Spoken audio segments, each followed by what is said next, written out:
Fonte, porque quem espalha fake news espalha destruição. Brasil, União e Reconstrução. Governo Federal. Interativa FM 87,9. A sintonia do louvor.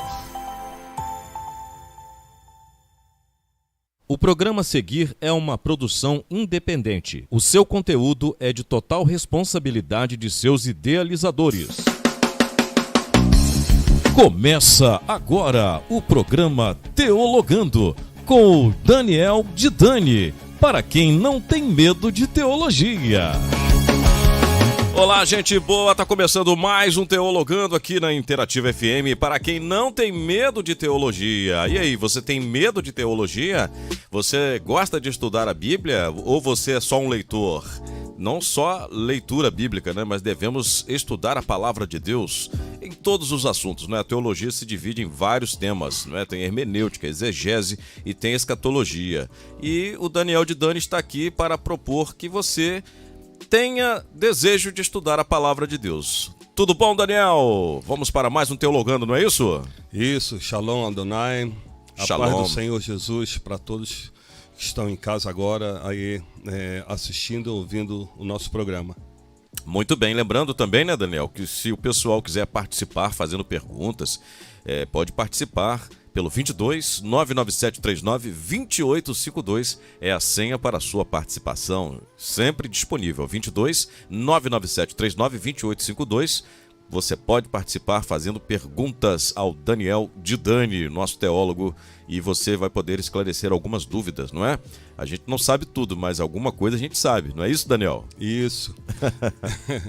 E também avisar que a gente também está ao vivo no YouTube da rádio, né? Para quem nos ouve pela Rádio Interativa, também estamos simultaneamente no nosso canal do YouTube, Rádio Interativa FM, hein? Vai lá, se inscreve no nosso canal, ative o sininho para receber as notificações e dá um joinha aí, gente. Fortalece o nosso canal. Para quem já está no YouTube, não é? Já sabe, mas você que nos ouve, ainda não acessou, ainda não se inscreveu no nosso canal, é o Rádio Interativa FM. Vai lá, se inscreve no nosso canal, ative o sininho para receber as notificações de novos vídeos e dá uma curtida e dá um joinha para fortalecer o canal, certo? Muito bem, Daniel. E também tem o Instagram, né? O Instagram da rádio, @radio.interativa, o Facebook, @rádio interativa. E o nosso aplicativo, qual é, Daniel? Nosso aplicativo? Nosso aplicativo, e agora você me pegou. Tá a colinha ali. Rádio Interativa, Rádio Isso, Interativa. Só isso, não precisa colocar 87,9, né? Arraial do Cabo, o pessoal coloca lá Rádio Interativa, 87,9, Arraial do Cabo. Não, é só Rádio Interativa. Aí quando for baixar ali na loja de aplicativos, Play Store ou Apple Store, né? Dependendo aí do smartphone, do aparelho da pessoa, vai aparecer assim, outros aplicativos com o mesmo nome, né? Então você vai ficar confuso, claro. Qual rádio interativa eu devo baixar? É que está escrito assim, Caxias Host Internet, é o desenvolvedor do nosso aplicativo. Caxias Host Internet. Em letras vermelhas é o nosso aplicativo, certo? Ficou fácil, não ficou, Daniel? Facílimo. Daniel, e hoje qual é o tema? Qual é o tema do Teologando de hoje? A gente ficou de falar sobre os 144 mil judeus, que está escrito ali em Apocalipse 7, também tem uma referência em Apocalipse 14, que gera aí um monte de dúvidas, um monte de exegeses também, cada um diferente da outra, e hoje vocês vão conhecer então mais uma exegese que ninguém nunca, pelo menos eu nunca vi por aí falando sobre os 144 mil judeus, a nossa visão aí exegética desse texto aí em Apocalipse 7, Apocalipse 14. Bom, esclarecendo também aos ouvintes que o programa Teologando não trata só de escatologia, mas como nós começamos com um assunto e um assunto puxa outro, não é? E a gente vem passeando aí pelo tema escatologia, não é? Que é o estudo das últimas coisas, dos últimos tempos, não é? Uhum. Então a gente vem passeando, devemos esclarecer. O programa Teologando é só sobre escatologia? Não. Não, a gente vai tratar de outros assuntos, não é, Daniel? Isso. Mas como um assunto puxa outro, em todo programa a gente deixa um ganchinho pro outro, pro próximo, não é?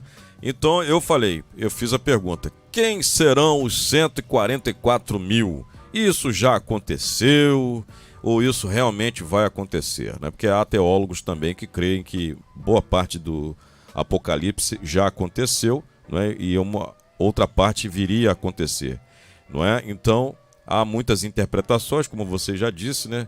E o pessoal interpreta de cada maneira.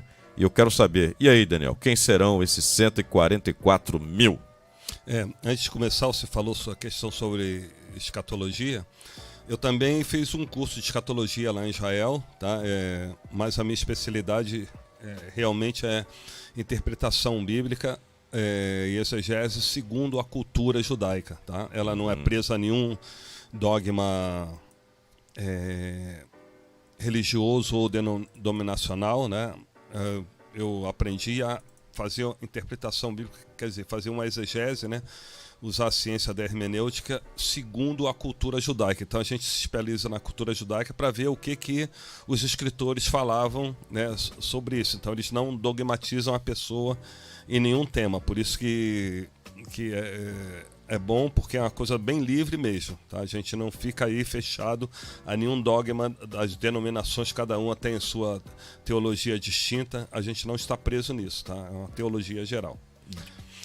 Então, os 144 mil judeus é um mistério que o João viu quando ele foi, então, arrebatado, né? Quando ele estava preso na ilha de Patmos. Então, foi revelado essa palavra, né? Revelation, né? Em inglês, né? Revelação. E sobre o que aconteceria nos últimos tempos. Então, aqui em Apocalipse 7, a gente pode ler, a partir do 1, está assim: e depois dessas coisas vi 4 anjos que estavam sobre os 4 cantos da terra, retendo os 4 ventos da terra, para que nenhum vento soprasse sobre a terra, nem sobre o mar, nem contra árvore alguma.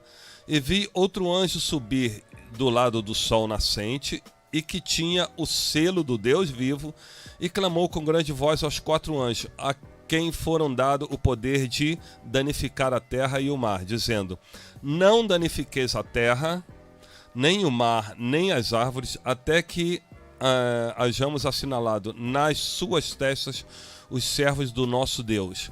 E ouvi o número dos assinalados, e eram 144 mil assinalados de todas as tribos dos filhos de Israel.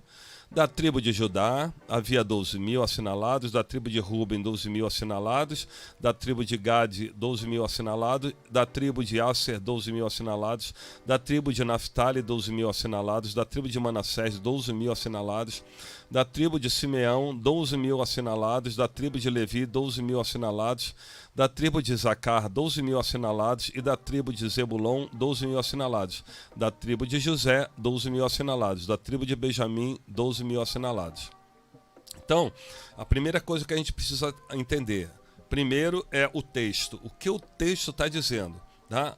Algumas denominações aí, seitas, falam que esses 144 mil são aqueles únicos que vão ser salvos aí, né? Isso para mim não faz sentido nenhum, tá? A questão dos 144 mil é um número que a gente chama de hipérbole, tá? É um número, assim, vamos dizer assim, de um significado contido dentro de uma questão de, como é que a gente diz, tem um grupo, né? Então é um grupo certo, mas não é exatamente aquele número. Aquilo ali é um número de hipérbole, vamos dizer assim, tá? Quando a gente fala assim, 2 milhões de pessoas, não tem exatamente 2 milhões de pessoas, é para botar um volume aí nessa questão. Nessa questão aqui é 144 mil, porque são 12 mil de cada tribo. Então, a gente vem de novo com a hipérbole. Não são exatamente 12 mil. E tem muitas exegeses que falam que são homens. Porque são homens. Lá em Apocalipse 14 fala a questão deles são virgens. As pessoas interpretam errado isso, que não é virgindade sexual. A questão da virgem ali é de pureza, né? Faz de conta. O povo de Israel ela é chamada de virgem no Antigo Testamento, até no Novo Testamento, que essa palavra é puro. Não é exatamente a questão de virgindade sexual, é questão de pureza, porque o povo de Israel é o povo puro de Deus, né? O povo imaculado de Deus. Então, a gente entende dessa maneira. Então, essas 12 mil tribos assinaladas aqui em Apocalipse, a gente vai ler agora Apocalipse 14, que ela fala também, tem uma outra visão desses 12 mil. Aqui em Apocalipse 14, a partir do 1, e diz assim: E olhei, e eis que estava o Cordeiro sobre o monte Sião, e com ele 144 mil que em suas testas tinham escrito o nome do Deus de seu Pai. E ouvi uma voz do céu, como a voz de muitas águas, e como a voz de um grande trovão, e ouvi uma voz de harpistas que tocavam com as suas harpas e cantavam como cântico novo diante do trono, e diante dos 4 seres viventes e dos anciãos. E ninguém podia aprender aquele cântico senão os 144 mil que foram comprados da terra. Estes são os que não... Aqui está o problema. Estes que não estão contaminados com mulheres, porque são virgens. Estes são os que seguem o Cordeiro para onde quer que vá. Estes são os que dentre os homens foram comprados como primícias para Deus e para o Cordeiro. E na sua boca não se achou engano, porque são irrepreensíveis. Essa palavra também foi transliterada equivocada, tá? Diante do trono de Deus, porque nenhum homem é irrepreensível diante de Deus, que todos são pecadores, tá? Essa palavra, depois a gente chega nela aí, ela foi transliterada errada para os idiomas ocidentais. A princípio, é a informação primária dos textos sobre os 144 mil judeus. Um número, começa aí. Um número simbólico, né? Um número Exato. simbólico. Uhum. A Bíblia tem muito disso, não é? Porque, por exemplo, quando a gente lê algumas passagens no Antigo Testamento, nós vemos que há comentários, por exemplo, e todo o povo foi exterminado, não ficou nenhum só homem. Mas quando vemos na história que ficou um remanescente ou dois, e sempre ficava algum remanescente, algumas pessoas sobreviviam. Uhum. Então, como você disse, é um hipérbole, é um exagero no comentário para dizer todo o povo foi exterminado, até porque as conquistas dos povos, eles costumavam relatar isso e fazer a menção daquilo em pedras, registros do que aconteceu, das guerras, né? E o vencedor nunca vai falar, né, que ficou alguém. Então isso é comum do mundo antigo, né? Registrarem as suas conquistas. Eles não vão falar, olha, ficaram 10 pessoas lá, deixamos lá de resto. Não, eles vão dizer, todo o povo foi exterminado, não ficou só um homem de pé. Uhum. Isso também é percebido nas escrituras. Então, também é uma característica do Apocalipse essa questão da simbologia. E Deus trabalha com símbolos, né, Daniel? Isso. Por exemplo, o 7 fala de completude, o 10 também uma totalidade, o 1000 também fala assim também de uma totalidade, quer dizer, 10 vezes 100, né? O número 10 está aí bem... E 10 na cultura judaica significa coroa, né? O 10 é coroa, keter. Toda vez que a gente vê 10 ali, tem que ter alguma significação, não é isso? O número 40 também, que é sentido de preparação. Provação. O povo passou 40 anos no deserto, Jesus foi 40 dias sentado. Então, Deus usa, a gente costuma falar na teologia, o idioma que Deus se comunica conosco é a matemática. E não podemos ignorar. Não é numerologia, né? Devemos. Matemática mesmo. É matemática. Há um porquê, não é? Há um porquê. Por exemplo, Naamã mergulhou 7 vezes. Isso. Se ele não mergulhasse as 7 vezes, ele não seria curado. Uhum. Então nós vemos ali que o 7 é realmente o número de Deus, não é numerologia, não é misticismo. Foi assim que Deus estabeleceu. Por exemplo, quando ele provava o povo de Israel, o número 7 estava muito presente. Nós lemos ali em Levítico que ele disse o seguinte, o Senhor Deus, ele disse assim: se todavia não vos arrependerdes, 7 vezes mais sereis castigado, não é? E o 7 ali presente, eu esqueci agora o livro de Levítico, o capítulo. Então isso aí é muito comum nas escrituras, lembrando que não é numerologia não, tá, gente? Mas é assim que Deus trabalha. Lembra daquele rei também que tinha que bater 7 vezes na terra para que ele vencesse a batalha? Ele só bateu 3 vezes. O profeta falou, porque bateste 3 vezes, não prevalecerás. Atirar a flecha. Isso. Mas tinha um outro também que parece que tinha que bater no chão. Eu não lembro, não. Lembro do atirar. É mais ou menos um negócio assim. É isso. Ele atirou pouca flecha, então... Deve ter sido isso. É. Então é isso. Agora, Daniel, voltando para o texto, realmente não podemos dizer assim, é um rabino de Israel chamado Joseph Shulam. Ele é um rabino messiânico. Talvez você conheça, eu já tenha ouvido falar dele. Joseph Shulam. Uhum. Ele é rabino responsável aqui pelo Mateus Andona aqui no Brasil, em Belo Horizonte, né? Har Sion. Uma vez o Mateus Andona, o rabino Mateus Andona, inclusive eles têm o Museu da Inquisição em Belo Horizonte, né? Foram os fundadores do Museu da Inquisição aqui no Brasil. Ele perguntou ao Joseph Shulam: Rabino, o que o senhor entende do Apocalipse? Olha, não sei nada. Ele não entende o Apocalipse. E o Apocalipse é enigmático. Por exemplo, quando eu leio isso aí, realmente essa dos 144 mil, para mim é difícil de interpretação. Vou falar agora da minha interpretação pessoal, do que eu entendo. Né? Do que eu entendo. Essa questão de serem puros, realmente eu concordo que você pode vir a ser isso, né? Uma pureza em relação à não contaminação com a idolatria, não contaminação com a cultura pagã, né, dos povos. E toda vez que Israel pecava, não é, era tido como uma prostituição, um adultério, porque Israel é a noiva. Não é?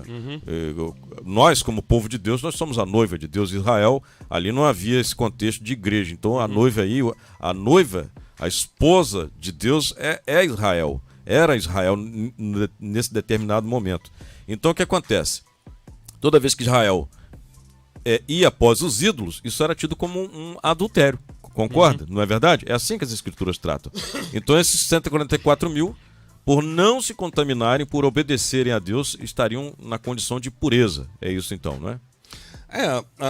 Eu respeito até essa tese, mas eu discordo dela porque ali está não se contaminaram com mulheres. Não é Sim. questão da contaminação da prostituição, é não se contaminaram com mulheres. Então... Não, mas veja bem, o que eu coloquei aqui não é prostituição literal, mas a prostituição com os povos, com a idolatria. Né? Sim, mas de qualquer maneira está o nome ali mulheres. Então sim, mas ele já... Então não contaminação com mulheres? Então, porque eu tinha entendido, veja bem, eu tinha entendido que você disse que essa não seria a interpretação correta de a não contaminação com mulheres. Não, aqui está no Apocalipse. Então é isso mesmo. Eles são os que não estão contaminados com mulheres porque são virgens, entendeu? Sim. Então seria isso, é literal, então. Isso é literal, mas só que é literal dentro da como é que a gente vai dizer? Dentro da interpretação da língua ocidental. Eles interpretaram dessa maneira. Mas no texto original em grego está assim: esses são os que não estão contaminados com mulheres porque são puros. Então a gente tem uma outra explicação sobre isso, é sobre o DNA mitocondrial. Por quê?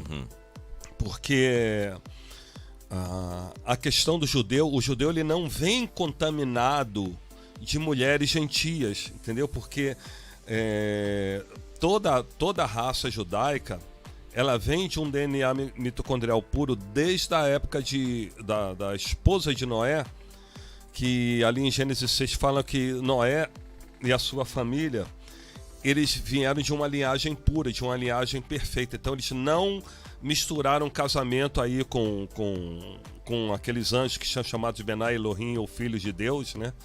Ali em Gênesis 6, então eles não misturaram casamento. Então a linhagem da família de Noé, ela veio pura. Então esse puro aqui, que está virgem aqui, é puro no original. Então as pessoas confundem aí, porque não faz absolutamente nenhum sentido. Como assim 144 homens não se contaminaram com mulheres porque são virgens? Quer dizer, são homens que não fizeram relação sexual com mulheres e não pode fazer então com as mulheres judias? Então como é que a mulher pode contaminar esses judeus? Então fica uma coisa totalmente sem sentido. A gente não entende dessa maneira, a gente vê isso aí, a questão do DNA mitocondrial, porque é conhecido, né? Todo mundo que conhece a cultura judaica sabe que o judeu ele só é considerado judeu puro vamos dizer sem essa palavra virgem, né, puro, o judeu puro, quando ele vem de ventre de mãe judia. E se a gente olhar na biologia, todos os seres viventes, eles só herdam o DNA mitocondrial da sua mãe. Ela não herda o DNA mitocondrial do pai. Então, um filho, a prole aí do casal, ele herda o DNA mitocondrial só da mãe e ele herda o DNA nuclear do pai.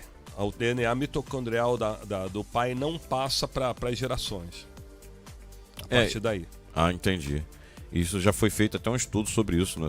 Não, isso aí é uma física comprobatória, inclusive em qualquer tribunal forense, né? Eles propõem aí o estudo do DNA mitocondrial como testemunha para a vítima ou então o agressor, e até mesmo para você pegar a genealogia aí da família e tudo mais, eles têm aí o DNA mitocondrial como testemunha forense. Então é coisa biológica que acontece. Que só a mulher pode passar, né? Só a mulher pode passar. Isso aí foi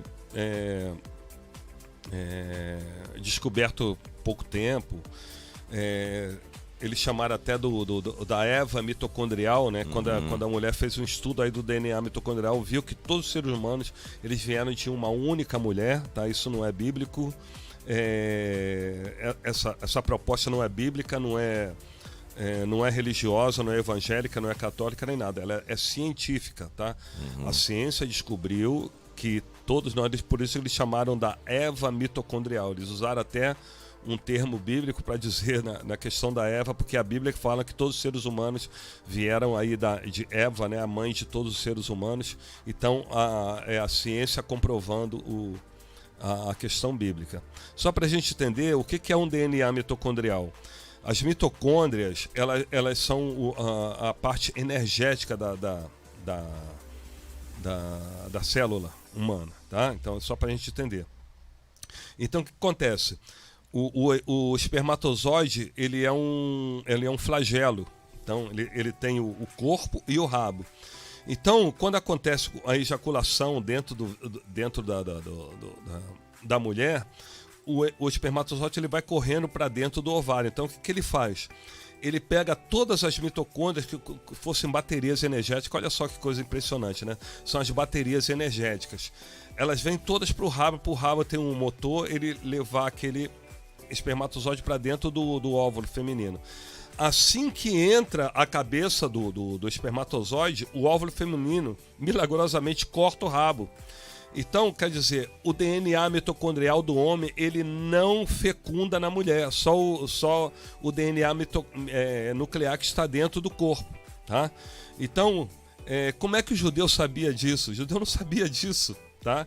Mas, de qualquer maneira, Deus, eles têm essa tradução da Torá falada, que eles falam que desde Moisés, que Deus falou a Moisés, olha, o judeu, ele só é considerado puro quando ele vem de ventre de mãe judia, tá? Só para a gente ter um exemplo, vou dar outro exemplo para vocês sobre a questão do DNA mitocondrial. Lembra que Jesus, ele foi concebido puro, porque ele tinha que ser um cordeiro puro. Então ele não podia vir da contaminação do DNA nuclear do suposto pai dele, que seria José. Então, Deus usou uma mulher pura, que era Maria, ela vem de ventre de mãe judia até então. Então, o Espírito Santo, ele fecundou o óvulo de Maria no DNA mitocondrial puro. Então, o corpo de Jesus, ele nasceu totalmente sem pecado, nasceu puro. Por isso que Jesus nasceu sem pecado, tá? Porque o DNA nuclear de José não imaculou o corpo físico de Jesus, porque ele teria que ser um cordeiro sem manchas. Então, se ele viesse misturado aí com o DNA nuclear de José, de um homem, ele seria impuro, não seria propício então para o sacrifício, assim que a gente entende dessa maneira, tá? Inclusive, realmente essa informação que você disse, ela é fato, né? Eu também acredito na patrilinearidade, né? Descendência por parte de pai, porque na Bíblia a gente vê, fulano foi filho de fulano, Mas também, ali nos evangelhos, se eu não me engano, Mateus fala da patrilinearidade e Lucas já trata da matrilinearidade. Isso é muito importante. Não, isso aí é uma tese que se tem de que o Lucas ele passa a falar da genealogia de Maria. Por parte de mãe. Mas o problema, eu já perguntei lá, estudei muito, eles falam assim, isso aí é impossível, porque segundo a cultura judaica, a mulher quando casa com o homem, ela já não conta mais a genealogia dela, tá?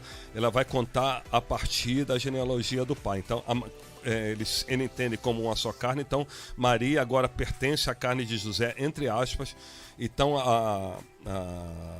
a descendência dela passa a ser contada através do marido. Do marido. Então, a gente não vê nenhuma contagem genealógica de mulher nenhuma, só de homem, por causa do patriarcado. Exatamente, eu não estou aqui discordando de você. Mas na cultura judaica, por causa desse, vamos dizer assim, esse protecionismo, por essa questão de segurança, eles afirmam que é judeu quem é filho de mãe judia. Isso. Por causa...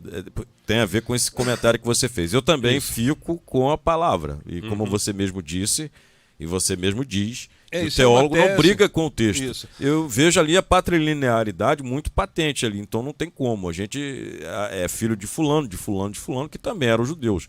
Agora, isso é uma tese de que porque as genealogias são ali um pouquinho equivocadas, mesmo que elas venham todas de Davi, vamos dizer assim, mas elas são equivocadas entre Mateus e Lucas porque falam do patriarcado de José. A descendência de José. Mas a gente sabe que José não participou da concepção do corpo físico de Jesus. Isso aí não tem como, isso é óbvio, tá? Claro. Agora, de outra maneira, a gente tem a questão da promessa de Deus, que ele falou para Davi que dos lombos dele sairia o Messias, do lombos dele. Então, quer dizer, a gente crê por fé, independente da questão da genealogia de Lucas, tá? Mas de qualquer maneira a genealogia de Lucas ela diz que é a genealogia de José e não de Maria. A gente crê por fé que a Maria ela veio da descendência de Davi, porque com certeza Deus prometeu a Davi que dos lombos dele sairia o ungido. Então, mesmo sendo a genealogia de José em Mateus e Lucas, a gente sabe que José não participou da fecundação. Então, dos lombos de Davi, mesmo que tenha saído José, segundo a genealogia, ele não participou da fecundação. Então a gente crê por fé que a Maria ela veio da descendência de Davi. Eu não vou nem dizer que eu tenho certeza que Maria era descendente de Davi. Isso. Com certeza. Apesar de que a gente sabe que a gente não sabe ao certo se... Porque a Isabel, o marido dela, Zacarias, era da tribo de Levi, né? E a Maria era prima de Isabel. De Maria, né? De Miriam. Miriam, gente, é o nome em hebraico de Maria. Então o problema é essa confusão. Quando a mulher casa com o judeu, ela passa a pertencer então àquela genealogia do marido. Então é essa confusão toda. E deixar bem claro que os judeus ortodoxos, ultra-ortodoxos, conservadores, eles jamais vão atestar a messianidade de Jesus, de Yeshua. Né? Quem sabe disso, quem não sabe, fique sabendo. Então, quando as pessoas falam judeu e tal, tem pessoas que têm admiração pelo povo judeu, por Israel, normal, tranquilo, isso aí, até porque não podem ser antissemitas. Né? O antissemitismo não vem de Deus, não, porque Deus tem muitas coisas a tratar com a nação, né? Digo, com a etnia de Israel. E engana-se quem pensa o contrário. Não podemos ser antissemitas, mas vamos ser verdadeiros também, né, Daniel? Isso. Sabemos, você esteve lá em Israel, sabe muito bem que os judeus que rejeitam Yeshua, Jesus, eles blasfemam e eles vão fazer de tudo para torcer o texto, para que o texto não aponte a messianidade de Jesus. Isso é fato, não é? Isso. Essa questão também do Evangelho de Lucas, eles vão contestar veementemente. Isso.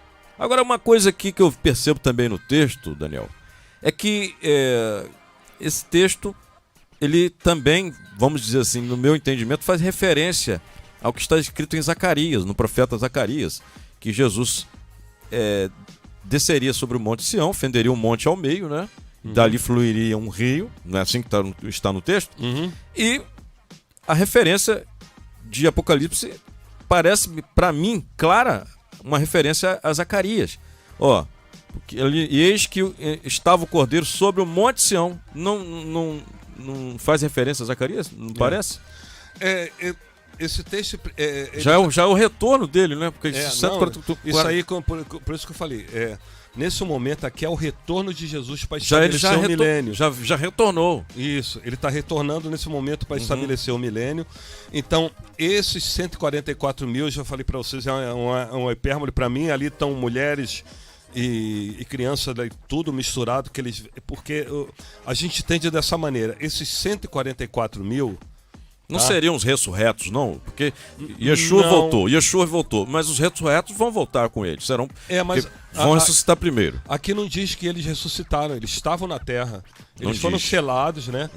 Então, eles foram selados, escolhidos, recolhidos no Monte Sião, na terra, não é no céu, só para a gente entender isso aqui, tá? Tudo isso aqui está acontecendo na terra. Na terra, com certeza. Na volta de Jesus. Então, o que acontece? Quando Jesus vem restabelecer o milênio, a gente vai pegar aqui um texto em Apocalipse que a gente vai entender um pouquinho melhor. Desculpa, em Apocalipse não, em Isaías. Em Isaías 25:10. Só vou pegar um pedacinho e depois vocês veem isso em casa. Porque a mão do Senhor descansará nesse monte, tá? Sião. Se vocês pegarem o contexto, é o Monte Sião. Jerusalém. Isso. Mas Moabe será trilhado debaixo dele como se trilha a palha no monturo. Então, a gente vê aqui linkado a exatamente isso que você falou. Então, o que acontece? Esses 144 mil, eles são resguardados ali no Monte Sião. A mão do Senhor está naquele monte. E os pés de Jesus, ele está massacrando todo aquele povo que invadiu Israel nos 3 anos e meio da grande tribulação, tá? Jesus está vindo no final com todo o poder e grande glória. Isso está tudo linkado, tá? E então eles pegam esses 144 mil que foram selados na testa dele. Então eles são recolhidos no Monte Sião. Deus está protegendo eles ali, tá? Do massacre que o Senhor vai fazer então a esses povos que invadiram Jerusalém, tá? Tu pode ver que houve uma diáspora ali, que eles são recolhidos dos 4 cantos do mundo, não são recolhidos só em Israel. Então, quando o anticristo ele invadir Israel na guerra de Gog e Magog, vai haver uma nova diáspora. Alguns judeus irão fugir, tá? E então eles vão estar dispersos de novo no mundo inteiro. Nesses 3 anos e meio, eles vão estar dispersos nesse mundo inteiro. Quando Jesus volta, então, para estabelecer o milênio, aí ele marca esses 144 mil aí com o selo do Deus vivo, recolhe eles ali no Monte Sião. A gente vai ver um outro link disso aí em Mateus 24, quando ele assim, 12 estarão no campo, um será tomado, outro deixado. Muita gente confunde isso com arrebatamento, não é arrebatamento, tá? Aquilo ali é a questão desses judeus serem deslocados para o Monte Sião para serem protegidos ali do Senhor Jesus, enquanto ele trilha aí, tá aqui no Isaías 25:10, né? Trilha ali Moabe, que é a etnia de Moabe morava ali nas cercanias ali de Israel, como se trilha a palha no monturo, né? Se a gente for botar isso no texto original, né? Em hebraico, como se trilhasse a palha no esterco, tá? Nas fezes, tá exatamente assim no texto original em hebraico, para vocês verem como é que Jesus ele vai voltar tá virado no giraia. E tá tudo linkado, né? Porque quando o povo de Israel estava prestes a entrar em Canaã, não é? Em hebraico, o que o rei dos Moabitas comentou? Olha, como o boi lambe a erva, assim esse povo, quer dizer, vem destruindo tudo, porque eles temeram. Tanto é que ele foi lá e ofereceu uma quantia, né? Vamos dizer assim, comprou o profeta Balaão para amaldiçoar Israel. Isso. Porque ele viu, olha, como boi lambe a erva, assim esse povo, que onde eles passam não fica nada de pé. Eles vêm em nome do Deus dele, então ele temeu. E fez com que Balaão proferisse maldições, acabou Balaão amaldiçoando, né, Bilam, e acabou não amaldiçoando e abençoando, pelo contrário, né? E aí vem esse texto falando que Deus vai trilhar Moabe debaixo dele, como se trilha a palha no monturo. Misturado com esterco, né? Esse monturo aqui, pegaram uma palavrinha meio... Deve ser aquele monte... Quando a pessoa limpa ali o quintal, o terreno, né? Faz a capina ali... Não. É esterco mesmo. É esterco mesmo? Isso é a ideia que me deu, né? A ideia que me veio à cabeça. O original em hebraico ali é fezes. Então você vê que tá tudo linkado. Quer dizer, assim como você entendeu que o boi lambe a erva, Moabe, e o boi lambe a erva, qual é o resultado do boi lamber a erva depois? Ele rumina e depois ele defeca. Isso aí. Então tá linkado. E isso realmente aconteceu. Né? Você vê que coisas lá do passado, né, se não houver arrependimento, elas reverberam nos dias de hoje. Isso vai reverberar ainda. Exatamente. Aí, como você fala, Deus não trabalha... Hoje existe Moabe com esse nome. Moabe é um dos descendentes de Ló, não é? Naquele incesto. Isso. Também olha só, porque que é resultado do pecado, hein? Claro, o Ló estava embriagado, mas as filhas dele pecaram com o pai, achando que a descendência ia acabar. Aí um dos descendentes, se eu não estou enganado, é Moabe, né? Moab. Olha aí. Então isso tudo reverbera, né, rapaz? Não tem jeito. Hoje, o que seria os moabitas hoje? Tá uma mistureba, né? Isso. Mas vamos lá. De qualquer maneira, é um povo misturado, né? Mas Deus sabe muito bem onde estão guardadas as etnias. Né? O DNA ele sabe muito bem. Então, inclusive, só Deus sabe atualmente os judeus de que tribo eles pertencem, né? Porque tem a questão das 10 tribos espalhadas pelo mundo, né? Então, eles têm essa coisa, ninguém sabe exatamente direito, eles só sabem pela questão do sobrenome e tudo mais. Eu queria fazer um comentário aqui, Daniel. Isso veja bem, é o meu parecer, tá? Ali, você disse que o texto não diz que esses homens, esses 144 mil, eles não são ressurretos. Mas me parece, porque, veja bem, Jesus já teria vindo, não é? Estabelecido seu trono ali e guerreado. E me parece que eles são pessoas que ressuscitadas, porque o texto fala que vai para onde o cordeiro vai, não é? E são irrepreensíveis. Você disse que esse termo irrepreensível foi traduzido de forma errada. Equivocada. Não sabemos se foi equivocado ou se foi intencional. Porque o texto original ela propõe a coisa de exalar, o interior exalar alguma coisa. Sim. Né? Então, tipo assim, eles não fedem. Sim. Eles não têm cheiro ruim. Tá. Esse é o original em grego. Porque o texto dá essa margem para imaginarmos isso, sim. O texto dá, mas que eles seriam ressurretos e que seriam, digamos assim, no passado, meninos ou homens que seriam sacerdotes e morreram, tanto é que são primícias, né? E eles agora ocuparam esse lugar junto de Yeshua, do Cordeiro. Isso aí dá margem também para entender assim, dessa forma, né? Mas eu vejo que eles estão exatamente vivos, né? Eles são recolhidos dos 4 cantos da terra, né? Mas aí o texto diz que eles são recolhidos dos 4 cantos da terra. Dos 4 cantos da terra? Isso. Muito bem. A gente vê aqui, olha... Tem que ler e reler, né? Porque a Bíblia é assim, a gente lê, relê 30 vezes. A gente estudou muito esse texto, né? Show de bola. Fala assim, depois dessas coisas vi 4 anjos que estavam sobre os 4 cantos da terra, então tá na terra. Tá?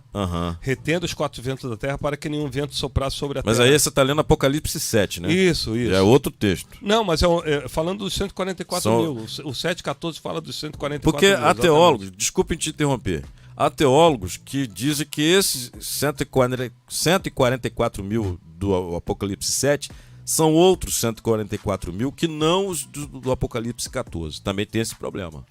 Mas aí a gente não se baseia da tese das pessoas. Não. Eu falei, a gente vai pegar o texto, esmiuçar o texto, né? A gente não vai olhar a tese, o que a pessoa está falando. Não, veja bem, dá aqui... uma confusão danada. Claro, você está expondo a sua interpretação e não é para contrapor, não é um debate, né? O nosso programa aqui não é um debate, é só uma exposição de ideias.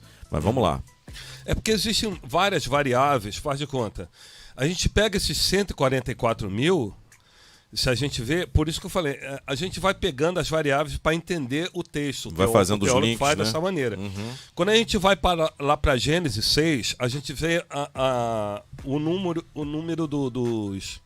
das tribos, né, escolhidas. Então, no Gênesis 46 você tem Rubem, Simeão, Levi, Judá, Isacar, Zebulon, José, Benjamim, Dan, Gade, Asser e Naftali.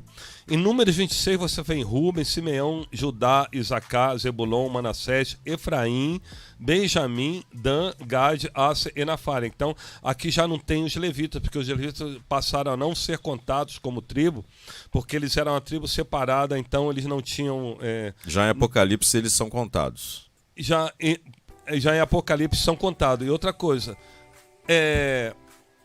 somem duas tribos aqui, que elas estão sempre em Gênesis 46 e Número 26, que elas não estão em Apocalipse. Efraim, que é a tribo de Dan. Dan e a tribo de Efraim. Então, por que a gente entende isso? É porque quando houve ali a separação das casas, tá? A casa de Israel e a casa de Judá, ou a casa de Efraim e a casa de Judá, a tribo de... as 10 tribos de Judá, de cima, eram chamadas de tribo de Efraim, porque elas começaram a misturar os casamentos, entendeu?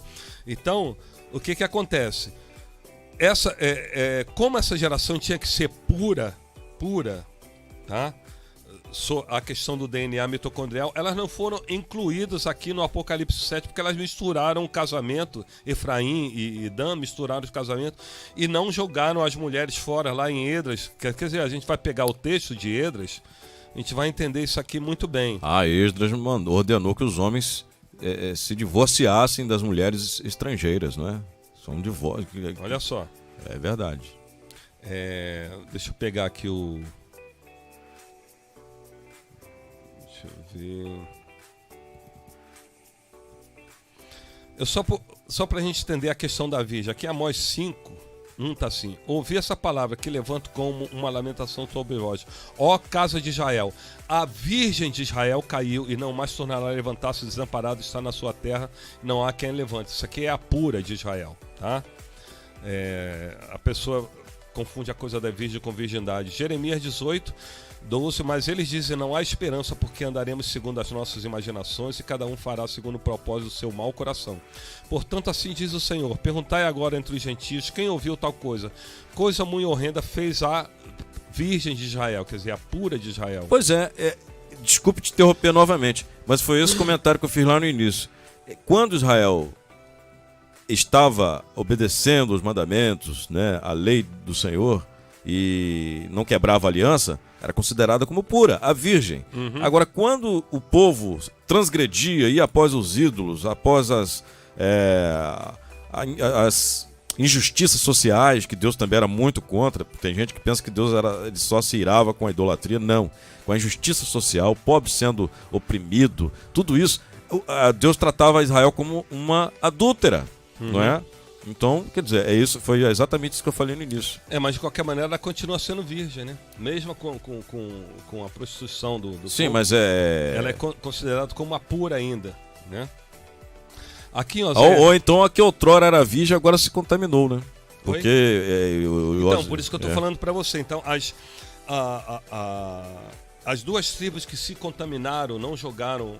Não despediram as mulheres junto com o filho, foram exatamente Efraim e Dan.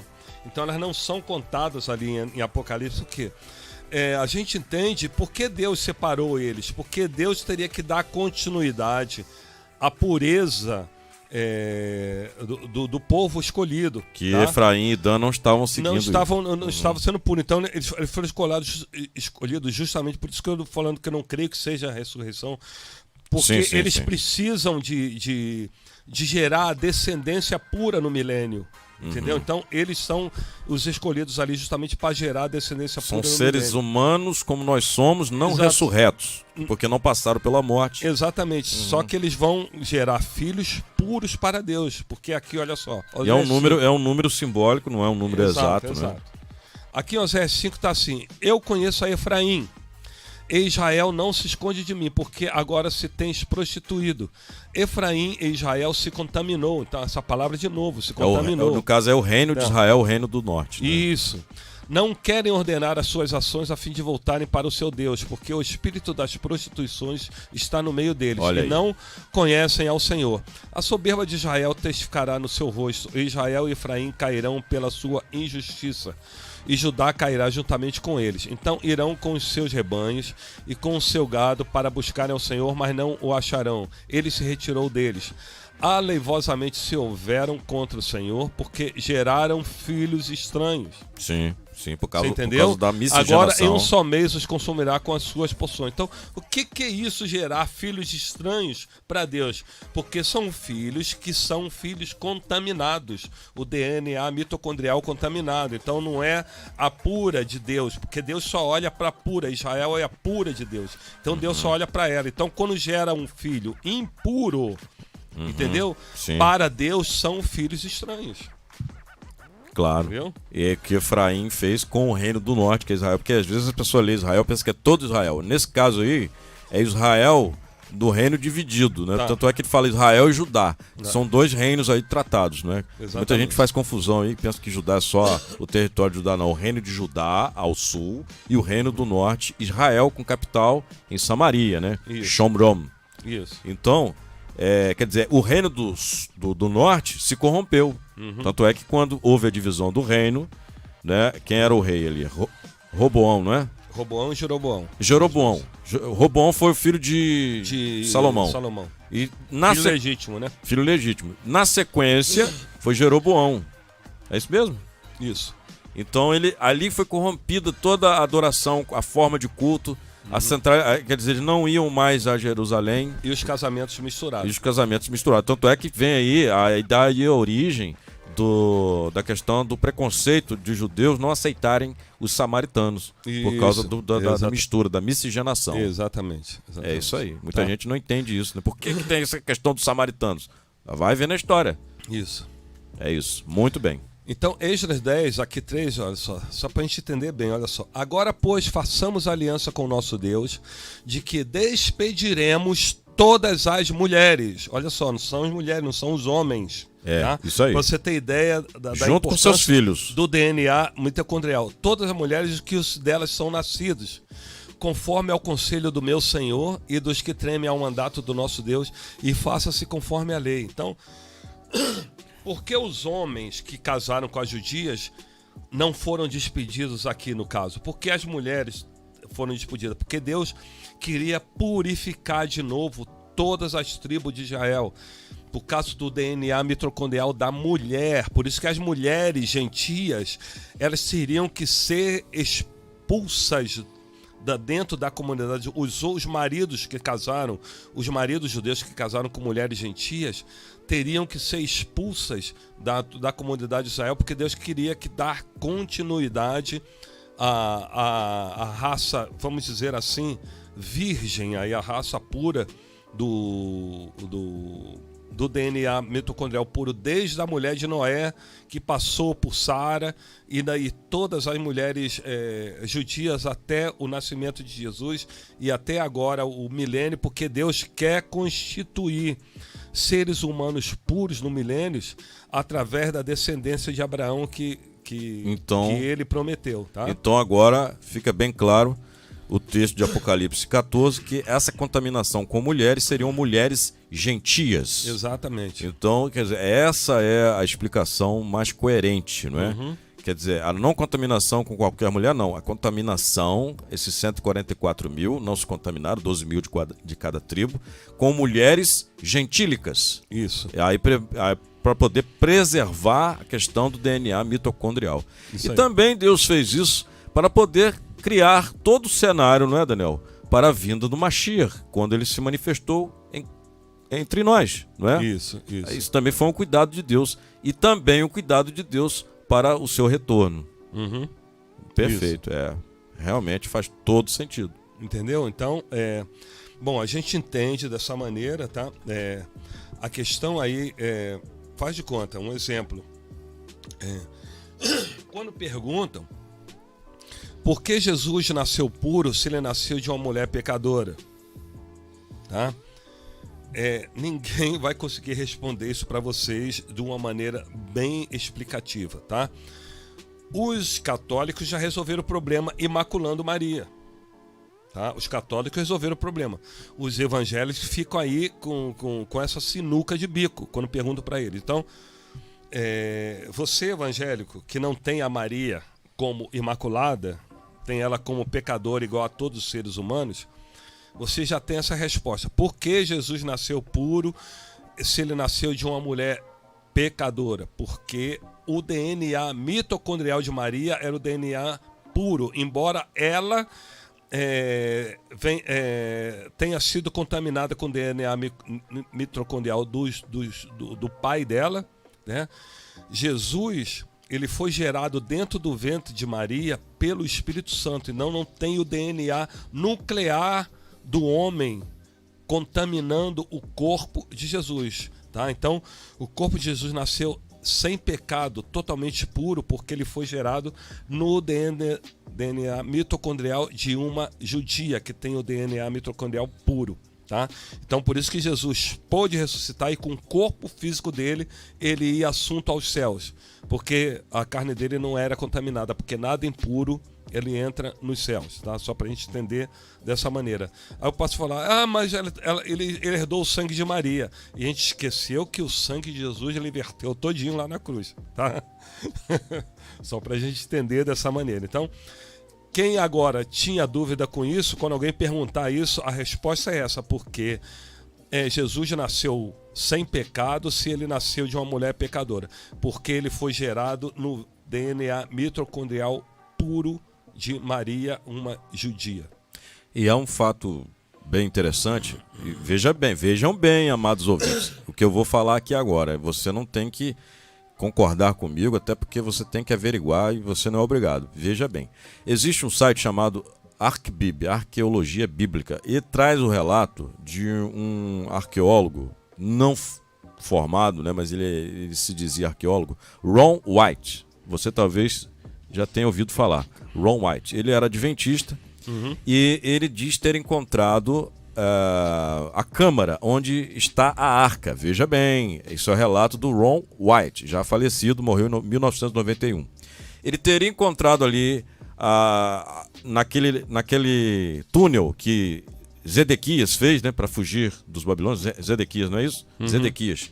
E o profeta Jeremias teria guardado junto com os sacerdotes a Arca da Aliança numa câmara subterrânea, não é? E ele teria encontrado, e ele teria conversado com, veja bem, isso é o texto que diz, com 4 guardadores, 4 anjos que guardam a arca, de acordo com o relato de Ron White. Um desses anjos falou com ele assim, olha, recolha na tampa do propiciatório, na direção onde Jesus teria sido crucificado, o sangue verteu com água, né, naquele terremoto, quando Jesus disse está consumado, a terra tremeu, e a tampa da caixa onde está a arca, que é o propiciatório, caiu o sangue de Jesus. Veja bem, isso é o relato, hein? E o anjo falou, olha, pega a amostra desse sangue, isso é o sangue do seu Senhor. Ele levou para o laboratório, analisou aquilo, e as células estavam vivas, de acordo com o relato de Ron White. E quando ele foi analisar a questão dos cromossomos, todos nós temos 23 cromossomos do pai e 23 da mãe, né? Que define. Então, ali, de acordo com o relato de Ron White, quem estava analisando disse que só tinha um Y e 23 cromossomos de Maria. Ele não tinha os 23 cromossomos de José, do pai, só um Y para definir o sexo. Agora, é uma questão, cada um tem o seu pensamento. Vai dizer, eu não acredito nessa história. Eu, particularmente, acredito. Sim, ela tem como eu falei, você tem o texto. Se algum tipo de achado, ou algum tipo de tese, algum tipo de exegese, ele está fundado no texto original, não tem problema nenhum. Eu vejo é quando foge do texto original. Ele é desacreditado até pelos adventistas. Até o Rodrigo Silva desacredita do relato dele, porque ele não teria concluído a faculdade de arqueologia, mas é muito convincente. O que eu posso dizer é que é convincente. Eu nunca vi nada igual. Quando eu li aquilo ali, eu fiquei assim, pasmo. fiquei assim, abismado com o relato. E creio que seja verdadeiro. Sim, claro. Agora, você não é obrigado a crer. Depois procure lá no site Arqueologia Bíblica, ou arquebib.com. Você vai ver ali também o relato dos gigantes.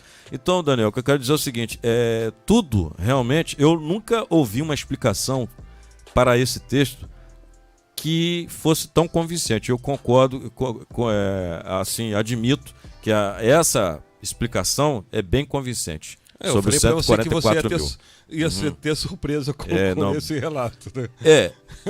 Sempre lembrando que as pessoas podem discordar. O debate é isso, gente, né? Exatamente. É saudável, gente. O debate isso aqui é uma outra perspectiva, uma outra opção. A gente aqui não dogmatiza ninguém, tá? A gente não fala é isso, não. A gente tá dando para vocês uma opção, tá? De um outra exegese, de um outro relato.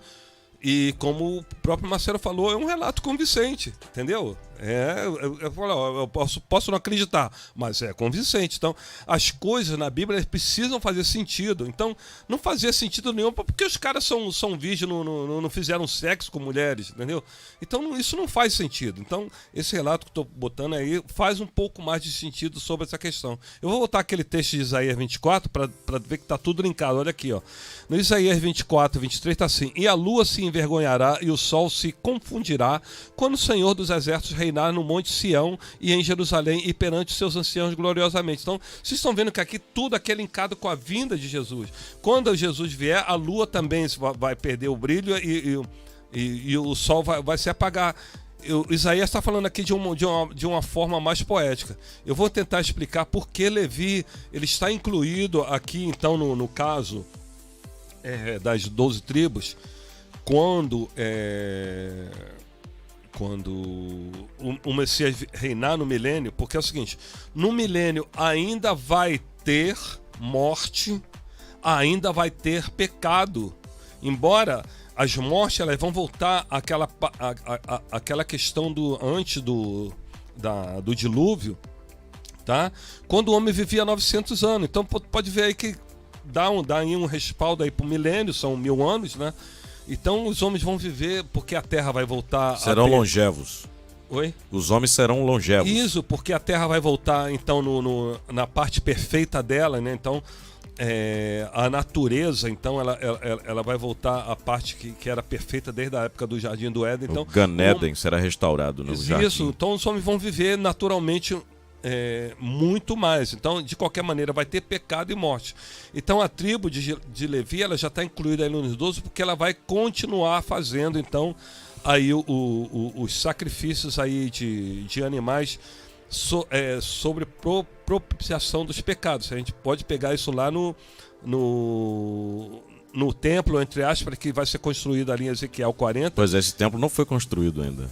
Ele vai ser construído quando Jesus vier no milênio. Voltar. Tá? Uhum. Então, tu pode ver lá no Ezequiel, a partir de 40, que tem lá todo o propiciatório de sacrifício dos animais e tudo mais. Por quê?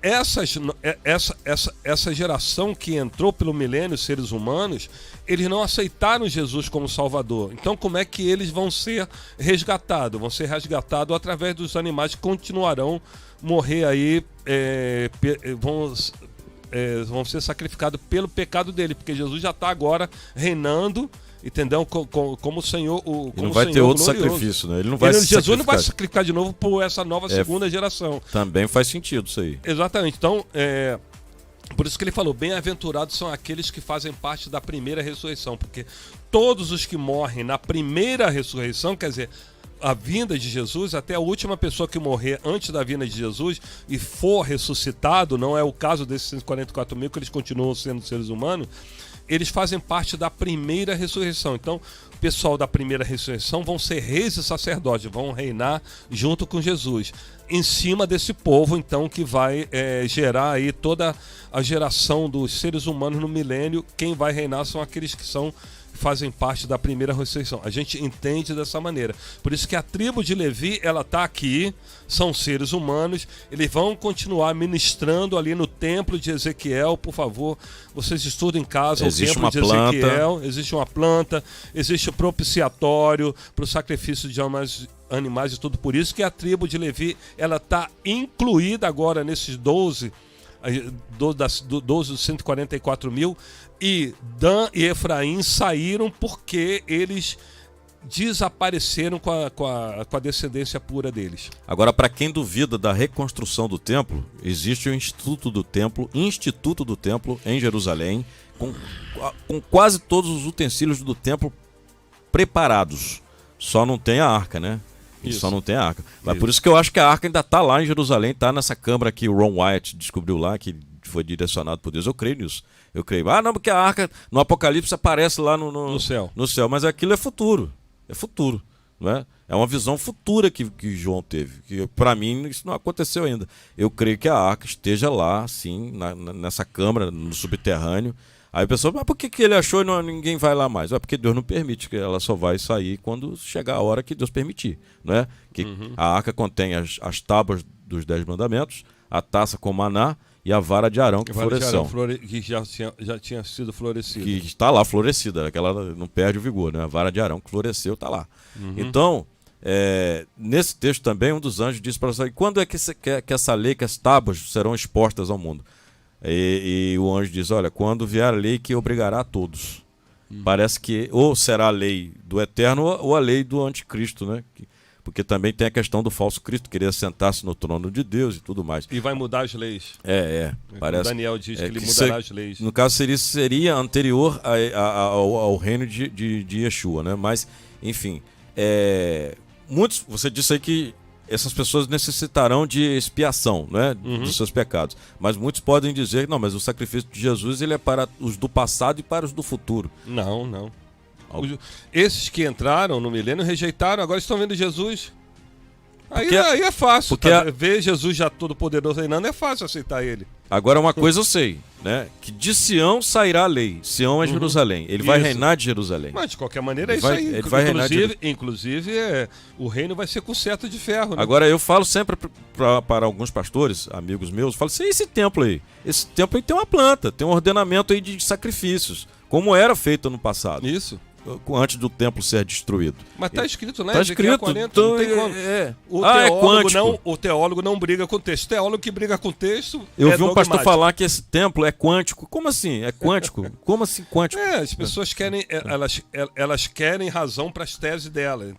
Ao invés delas elas obedecerem o texto, respeitarem o texto, elas querem dar razão às teses delas. Então, elas vão começar a rebolar a Bíblia aí. Não, isso aí não é literal. Alguns creio também, Daniel, que esses sacrifícios seriam para memorial, não mais com o intuito de expiar pecados, mas como memorial. Eu não sei. Olha só, essas pessoas rejeitaram Jesus. Eu digo assim, rabinos messiânicos afirmam isso, que esses sacrifícios seriam para memorial. Mas o que você falou também faz sentido. Cada um de sua tese. Então, as pessoas rejeitaram Jesus, tanto é por isso que eles entraram no milênio como seres humanos. Rejeitaram Jesus. Não, mas rejeitaram dessa maneira, né? O pessoal do milênio, como assim rejeitaram? Eles, no caso, vão se submeter à lei de Yeshua. Não, eu tô falando, eu sei, mas eles rejeitaram o sacrifício de Jesus. Ah, sim, antes, né? Então os pecados deles vão ser redimidos como? Agora eles, claro, vão fazer uma retratação. O teu pecado só é redimido quando você aceita Jesus como Salvador. Quando você se arrepende, reconhece. E aceita ele como Salvador. Exatamente. Entendeu? Eles não aceitaram, entraram no milênio. Então eles não foram redimidos pelo sangue. Vamos dizer Jesus. Porque o pessoal que entrar no milênio, para quem crê no milênio, tá, gente? Porque tem gente que não crê no milênio da forma. Eu tô falando pela perspectiva de quem crê que a igreja vai ser arrebatada antes do milênio e que o milênio, quando Jesus vem, pessoas sobreviverão ao milênio. Querendo ou não, vão sobreviver. Até os blasfemos, né? Dan, Efraim, todos eles vão sobreviver. Lá em Zacarias fala, aqueles que sobreviveram da invasão de Israel vão uma vez por ano ser obrigados a ir lá na festa do tabernáculo. É por isso que eu creio que ao passo que acontece o milênio, que para mim é uma introdução do reino, do reino eterno, o milênio para mim representa isso, uma introdução, é uma introdução para a eternidade. E uma preparação da igreja, eu falo num todo, né, Israel e a igreja gentílica. É uma preparação, o milênio é como se fosse um vestibular para a gente aprender a reinar. A eternidade. Tanto é que o pecado não será tolerado, diz Isaías. Então o que acontece? Por isso que eu creio que a questão de Satanás ser preso durante 1000 anos está realmente batendo com os 1000 anos de reino de Yeshua, porque não tem o tentador, as pessoas não vão contra Jesus porque não tem o tentador, não tem quem estimule as pessoas a se rebelarem. Então vai ser extrema paz, e quando ele vier no final dos 1000 anos e tentar novamente a humanidade contra Deus, ele será rechaçado de uma vez por todas. Exatamente. Daniel, maravilha, 11:10, maravilha. Rendeu, maravilha. Minutos, considerações finais, porque chegou o fim, né? O tempo passa e, infelizmente, 1 hora é pouco. Considerações finais. Muito obrigado a todos que assistiram aí o nosso relato, né? A nossa explicação sobre os 144 mil judeus. Lembrando a vocês que isso aqui não é uma coisa dogmática, tá? É apenas uma explicação de uma outra perspectiva teológica sobre os fatos bíblicos, e espero que isso aí possa ter esclarecido bastante vocês, estudiosos da Bíblia, e a gente está aqui sempre à disposição de vocês, então, para poder esclarecer esses fatos, tá bom?